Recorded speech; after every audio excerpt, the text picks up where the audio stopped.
నమస్తే ఫ్రెండ్స్, నేను మీ Ashwitha. Welcome back to Ashwitha's recipes.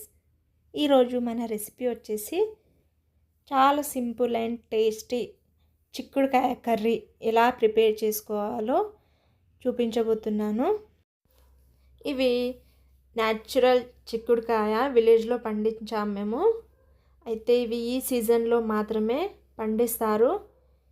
ఇది చాలా ఫ్రెష్గా నీట్గా అప్పటికప్పుడే తెంపుకొచ్చాము మేము. ఇప్పుడు ఇవి లోపల గింజలు కూడా చాలా నీట్గా వచ్చేసినాయి అన్నీ. ఇవి తింటే మన హెల్త్కి కూడా చాలా మంచిది. ఈ చిక్కుడుకాయ వల్ల మనకు చాలా హెల్త్ బెనిఫిట్స్ కూడా ఉంటాయి. వీటిని ముందుగా మనము ఈ విధంగా కట్ చేసి వాటర్లో కడిగి పక్కన పెట్టేసుకోవాలి. ఒక ఆనియన్, 2 పచ్చిమిర్చి, ఒక టొమాటో కట్ చేసి రెడీగా పక్కన పెట్టేసుకోవాలి.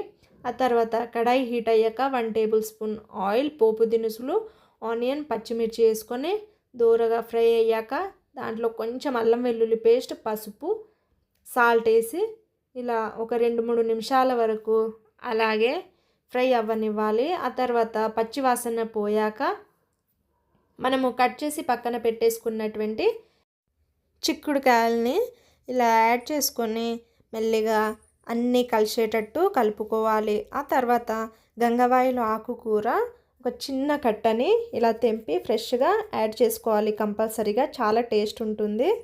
ఇది చిక్కుడుకాయలు వేసుకోవడం వల్ల మంచి కూర అనేది మంచి టేస్ట్ ఉంటుంది.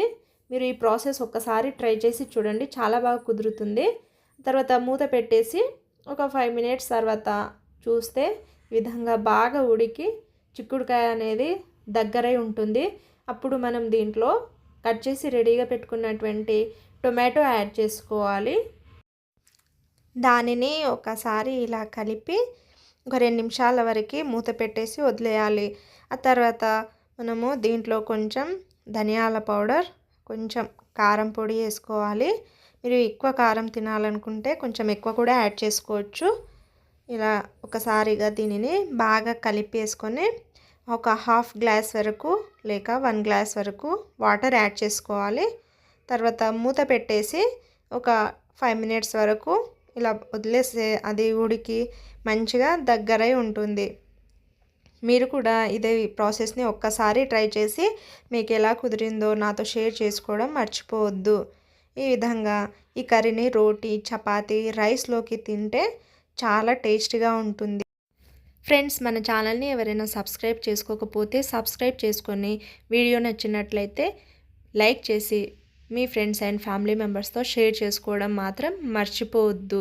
మరిన్ని రెసిపీస్తో మళ్ళీ కలుద్దాం. Thank you for watching.